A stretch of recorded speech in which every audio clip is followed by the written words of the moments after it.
विनोद पाल जी, क्या लगता है कि विधायकी जीतना कोई हलवा पूड़ी लगती है आपको? क्या बिल्कुल, हमको तो हलवा पूड़ी से भी सरल लगता है। कितना भरोसा है कि समाजवादी पार्टी आपको टिकट देगी? पूरा भरोसा है। 2001 में आपने पढ़ाई खत्म करके तहसील में बैठना शुरू कर दिया था। कितने पैसे मिलते थे आपको? एक सीनियर अधिवक्ता के साथ में कचहरी में बैठने लगे तो 10 रुपये डेली देते थे। तो उस 10 रुपये से जोड़ करके मैंने अपने भाइयों की और अपनी पढ़ाई जारी रखी। हमने सोच ईश्वर की कृपा से गाड़ी, बंगला, घर अपनी मेहनत की बदौलत, अपने परिश्रम की बदौलत सब बनाया हमने। अधिकांश रूप से देखा जाए तो पाल समाज को क्या दिया है समाजवादी पार्टी? पाल समाज को बहुत बड़ा तोहफा दिया है। आप हमारे प्रदेश अध्यक्ष श्यामलाल पाल जी बनाए गए हैं कि 99% हमारा पाल समाज समाजवादी पार्टी के साथ है। कि समाजवादी पार्टी की सरकार बनेगी आपकी? बिल्कुल बनेगी, 100% बनेगी। 2027 में अखिलेश यादव उत्तर प्रदेश के मुख्यमंत्री होंगे। इसको कोई भी ताकत रोक नहीं पाएगी। आपकी जन अदालत से मैं हूँ राजा भैया पाल। मैं इस समय उत्तर प्रदेश में हूँ, जहाँ पर उत्तर प्रदेश के उन्नाव जिले में एक ऐसी शख्सियत के साथ इंटरव्यू होने जा रहा है जो किसी परिचय की मोहताज नहीं। आज हमें नहीं बल्कि पूरा शहर उनसे परिचित है। और आज उनकी टूटी हुई कलम से किस तरीके से उनकी तकदीर बदली है और किसी के रूप में जाने जाते हैं। हर मजदूर वर्ग से उनका सीधा जुड़ाव है, हर व्यक्ति से उनका सीधा जुड़ाव है, सरल स्वभाव के व्यक्ति माने जाते हैं। हमारे साथ जुड़ रहे हैं समाजवादी पार्टी के वरिष्ठ नेता और समाजवादी पार्टी अधिवक्ता संघ के जिला अध्यक्ष विनोद पाल। आपकी जन अदालत न्यूज़ के एक्सक्लूसिव इंटरव्यू हमारे साथ। बहुत बहुत स्वागत है हमारे चैनल पर। आपका भी बहुत बहुत स्वागत। मध्य प्रदेश की धरती पर चल के आए, बहुत बहुत धन्यवाद और आपको बहुत बहुत आभार करना चाहेंगे। जिस तरीके से आपकी जर्नी के बारे में बात करना चाहें तो एक पॉइंट आता है टूटी हुई कलम। तो जिस तरीके से आपकी जो प्रारंभिक शिक्षा हुई गांव में हुई आपकी, तो कैसा क्या सफ़र रहा आपका? हमारा गांव यहाँ से लगभग उन्नाव शहर से 30 किलोमीटर दूर है। हमने 2001 में हाई स्कूल की परीक्षा पास की थी। उसके बाद एक वाक़या आया कि हम कोचिंग पढ़ने गए थे, वहाँ पे पेन एक बार टूट गया।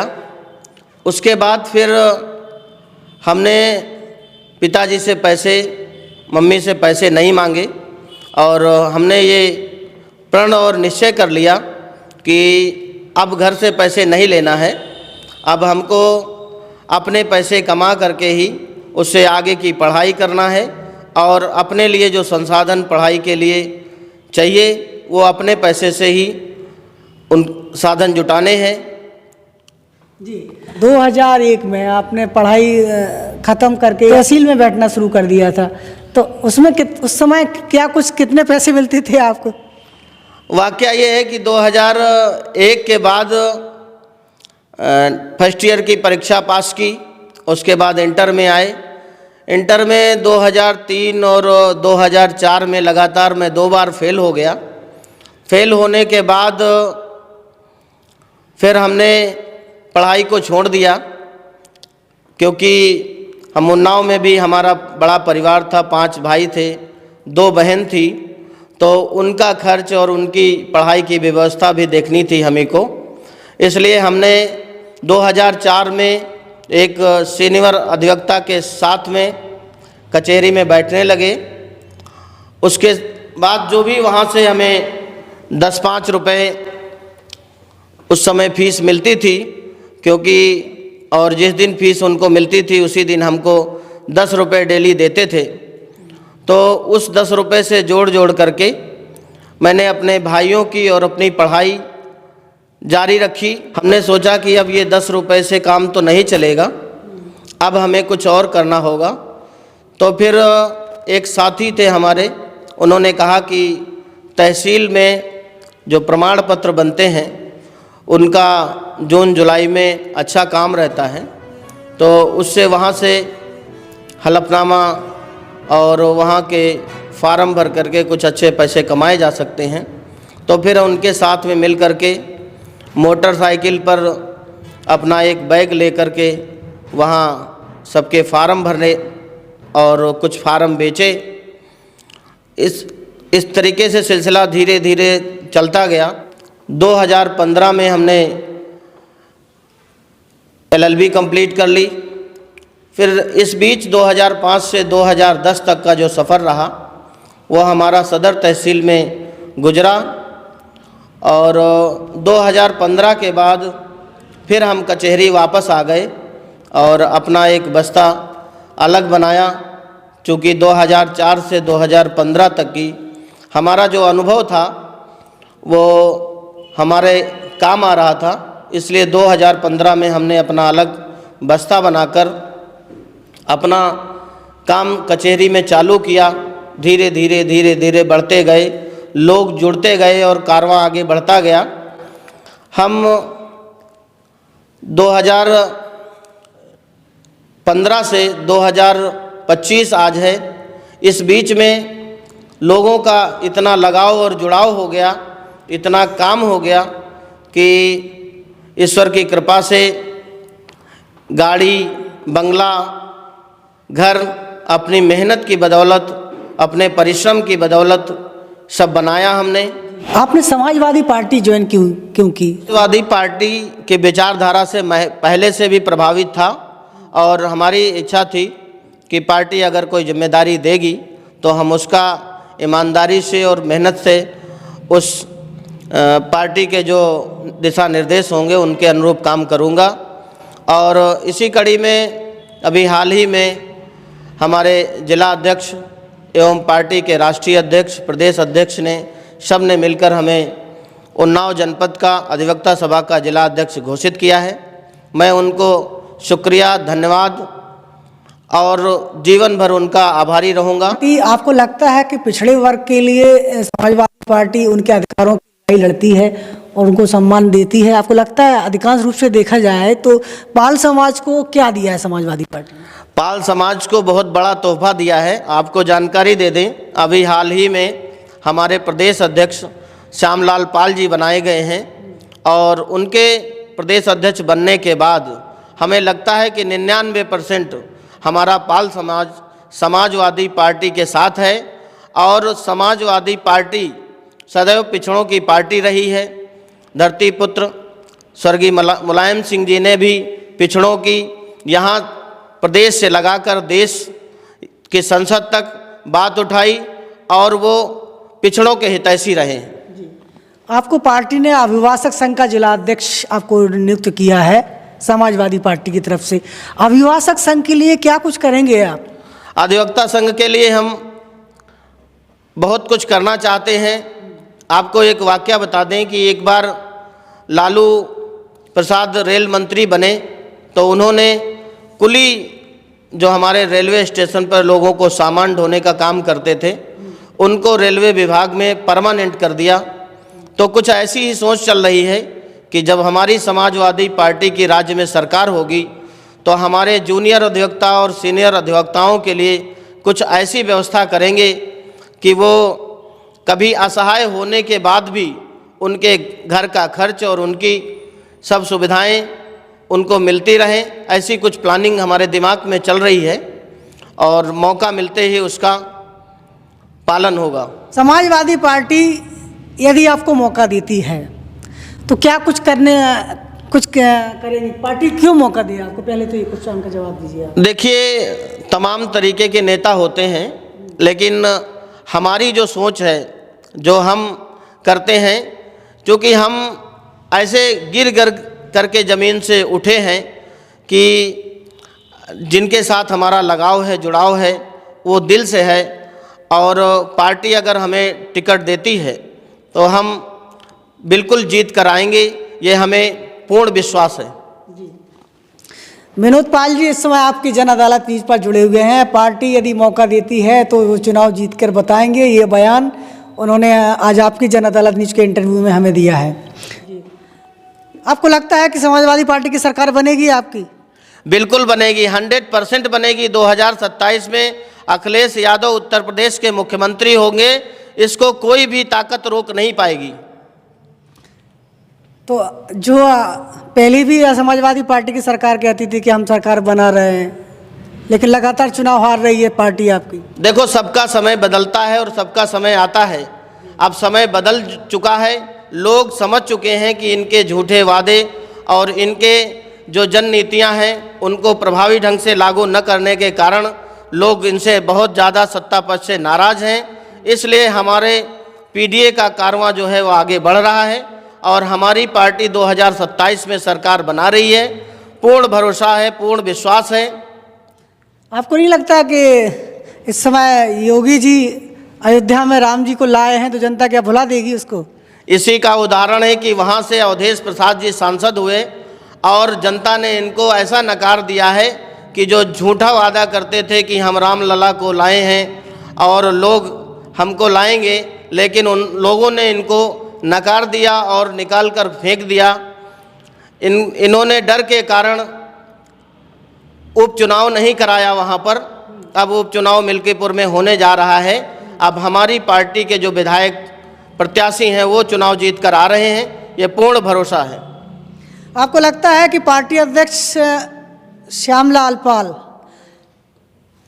पार्टी अध्यक्ष समाजवादी पार्टी के अध्यक्ष श्यामलाल पाल हैं, आपको लगता है कि पूरा उत्तर प्रदेश समाजवादी पार्टी के नाम पर पाल समाज वोट करेगा? बिल्कुल करेगा, 100% करेगा।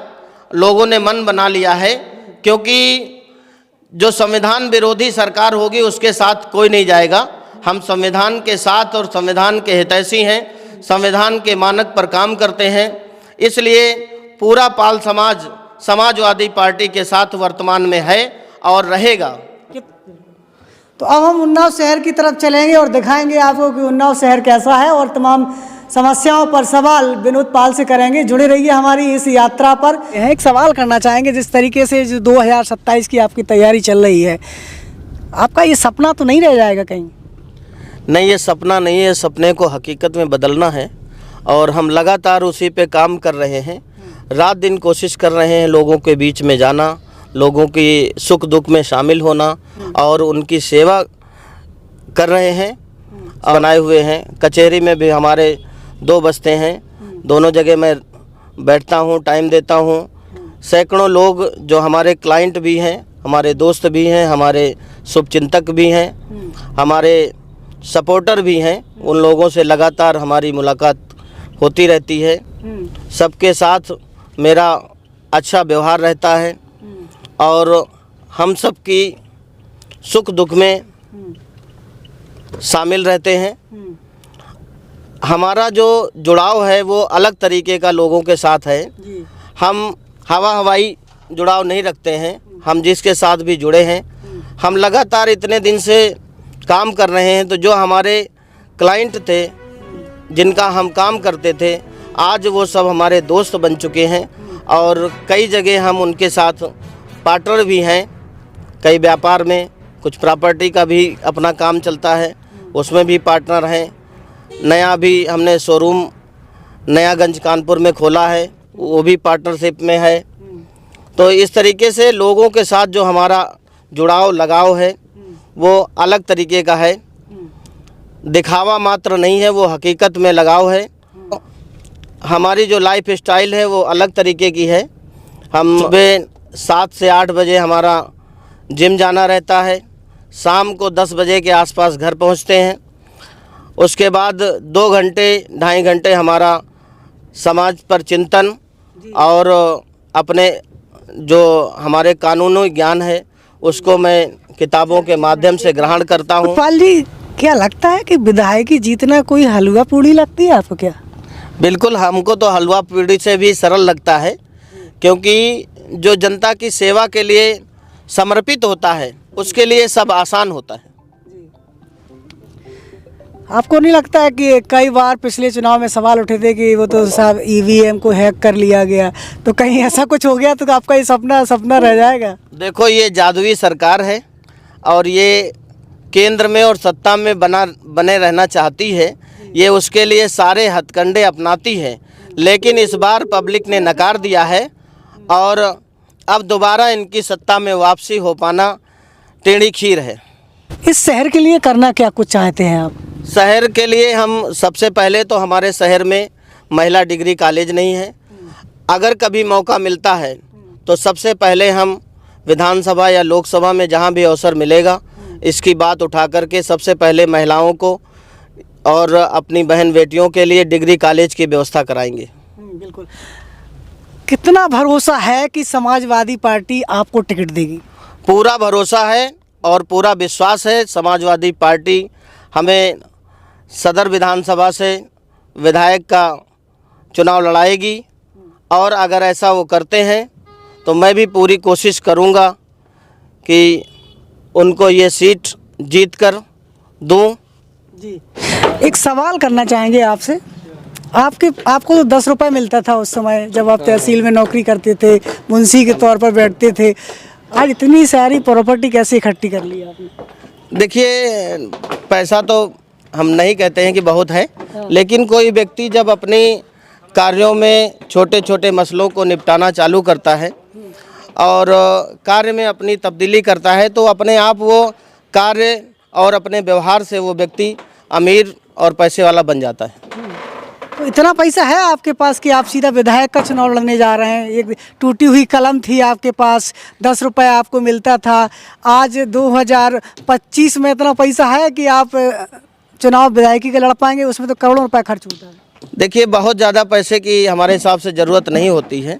अगर पार्टी टिकट दे देती है तो हमारे पास इतने संसाधन हैं, हमारे इतने लोग हैं, हमारे इतने शुभचिंतक हैं, हमारे इतने सपोर्टर हैं कि उनकी दम से मैं पूरी ताकत के साथ चुनाव लड़ सकता हूं। ये सफ़र हमारा उन्नाव का यहाँ पर समाप्त होता है। क्या मैसेज देना चाहेंगे? बहुत बहुत आपका आभार, बहुत बहुत आपको धन्यवाद। आप मध्य प्रदेश की धरती से चल के आए हैं और लोग जितने मीडिया वाले हैं आज की डेट में हम उनको देख रहे हैं। मैं दैनिक जागरण डेली पढ़ता हूं, उसमें कहीं पर भी विपक्ष की न्यूज़ होती है तो वो छोटी सी साइड में कटिंग करके लगा देते हैं और बाकी सत्ता पक्ष की बड़ाई और उन्हीं की बातें पूरे पेपर में, पूरे न्यूज़ में, पूरे मीडिया समाज में, यहाँ तक कि लोगों ने बोल दिया है कि ये जो मीडिया है वो आजकल मोदी मीडिया हो चुकी है। मैं धन्यवाद देता हूँ और इस कारवां को आगे बढ़ाने में सभी लोग सहयोग करें। धन्यवाद। बहुत बहुत धन्यवाद। तो हमारे साथ जुड़े हुए थे। लगातार हम उत्तर प्रदेश की खबरों को लेकर आपके साथ तैयार रहेंगे और ये हमारी चुनाव यात्रा 2027 लगातार जारी रहेगी। यह इंटरव्यू कैसा लगा हमें कमेंट बॉक्स में लिखिए। कैमरामैन पंकज कुमार के साथ राजा भैया पाल, नमस्कार, धन्यवाद।